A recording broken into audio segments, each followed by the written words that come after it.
Hi, thank you for joining me on this conversation. So stay tuned and we'll sit down and I'll get you guys up to speed of what's been happening this week at Pine Meadows Hobby Farm.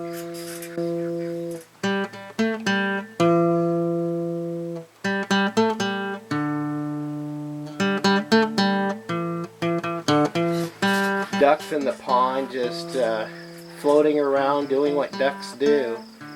And this is probably my favorite thing to do, sit out on my deck in the evening and watch the ducks go by.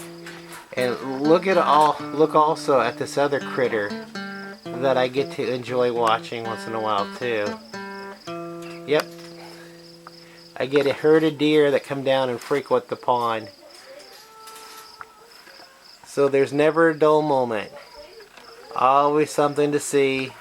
Always something going on here at Pine Meadows Hobby Farm. So thank you for joining me here at Pine Meadows Hobby Farm. I'm your host, Jerry Hansen. I've been not producing videos this week. I've been busy doing a lot of projects that needed to be done on the farm. It's Mother's Day weekend here in May at Pine Meadows Hobby Farm. And in this little valley where I live, Mother's Day weekend is the time we plant. Our seasons are a little bit different than the rest of the area around here. If you live in the Pacific Northwest or you've visited the Pacific Northwest, you may know that it's broken up in microclimates around here. And this is no exception, living in this little valley tucked away in the Cascade Mountains of the Pacific Northwest. So I finally got the garden planted.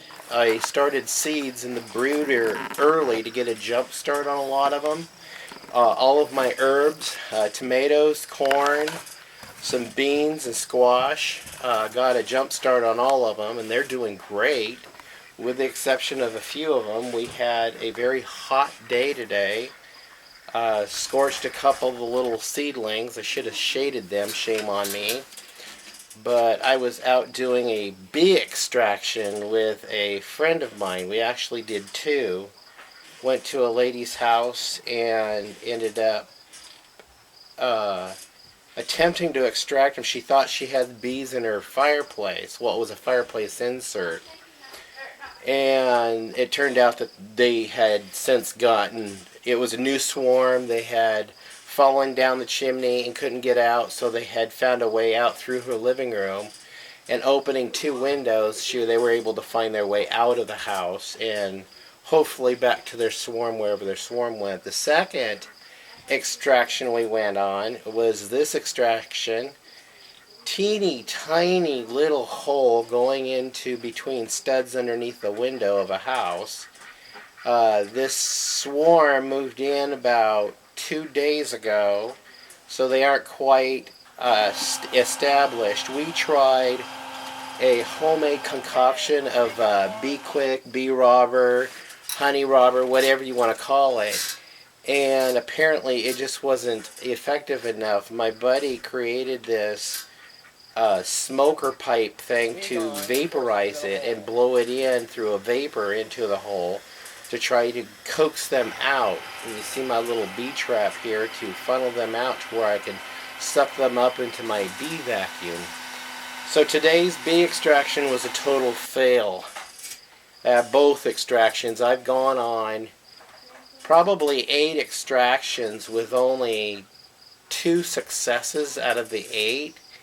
I know on YouTube you see a lot of honeybee extraction, and most of them are, well, all of them are successes. Of course, they only show their successes on YouTube. Well, I'm making a effort here on showing you the failures too. Yes, there are many failures. And there's a lot of extractions where beekeepers just don't even attempt, like a couple of them. We're trying to refine our technique on going out and extracting bees without doing any damage to buildings. So, with that said, I have had actually 3 successes. So 3 of my hives out of the 4 have bees established in them now. So here at Pine Meadows Hobby Farm, we have now an active apiary. Yay! I'm happy about that. Other things I've been busy with, my lawnmower's still broken down. I couldn't afford the part to get the replace on the carburetor, and so I've been having to weed eat with a weed eater the whole garden area. Got a final rototiller on the garden, got a lot of my stuff planted and watered. I'm trying three different ways of planting corn using the sister crop method. Well, the one way is just to plant about 5 rows of corn. Another way is doing a sister crop method like somebody was showing on YouTube. And then the third way I'm going to do is actually taking some fish I have in the freezer and putting it in the blender with a little bit of water and pouring a little bit of that in a hole like the Native Americans did, and planting the beans, peas, squash, and corn, and let them be the companion crops that they are and see how that goes. So it'll be an experiment this year. On the beekeeping business, I've been building a second bee vacuum. My buddy paid me to build him a new bee vacuum for himself, so I've done that here. I still got a couple more things to build on it, and then we can go ahead and take it over to him, and he can paint it whatever color he wants.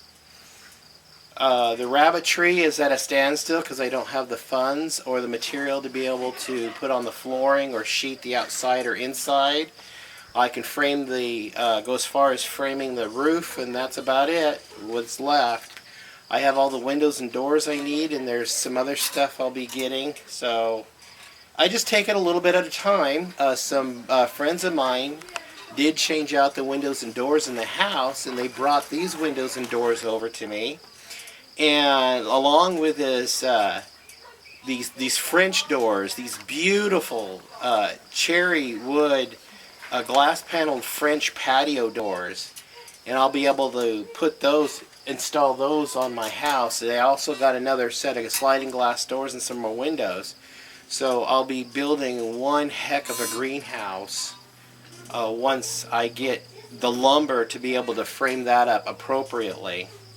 With the solar panels fully functional now, I was working out the bugs on the standby generator and discovered my battery is toast, apparently. It's a fairly new battery. Well, I bought the battery when I bought the generator about 3 or 4 years ago, and it sat all winter without a charge in it, so I guess that was bad.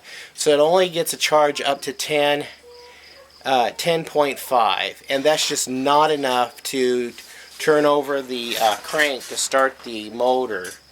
So I have to come up with the funds and go down and buy another battery for the generator for that to be fully functional. And right now I have my little shed, the little tool shed, completely off grid now. I don't have to, it's not plugged into anything.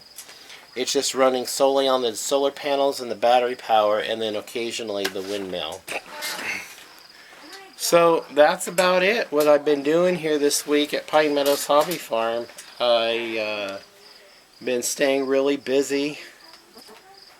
Done with my 3-week vacation. I went back to work this last week, so I'm getting tired. I'm going to spend some time on the porch swing and just watch the day go by.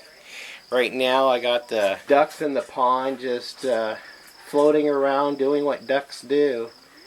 And this is probably my favorite thing to do, is sit down on my deck in the evening and watch the ducks go by. And look also at this other critter that I get to enjoy watching once in a while too. Yep.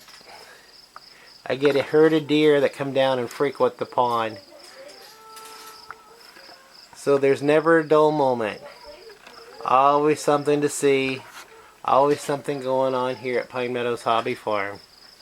So I want to thank you guys for joining me here on my back porch.